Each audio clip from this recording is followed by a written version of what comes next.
കിട്ടിയില്ല. അടുത്തോടും കിട്ടിയില്ല. വീണ്ടും ഓടും, കിട്ടിയില്ല. വീണ്ടും ഓടും, കിട്ടിയില്ല.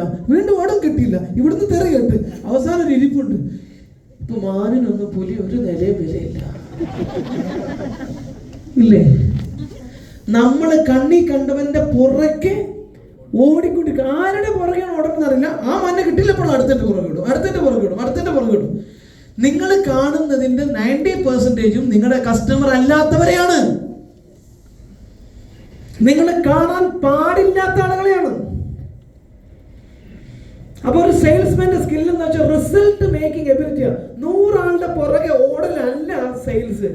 ഓടിയിട്ടുണ്ടോ ആ 100 എണ്ണത്തിനും പിടിക്കുന്നവന്റെ പേരാണ് സെയിൽസ്മാൻ. ഓടുന്നതിന്റെ പേരല്ല, എഫേർട്ടിന്റെ പേരല്ല, റിസൾട്ട് മേക്കിങ്ങിന്റെ പേരാണ് സെയിൽസ്മാൻ. അപ്പൊ സെയിൽസ് നമ്മൾ എന്താ ഫോക്കസ് ചെയ്യേണ്ടത്?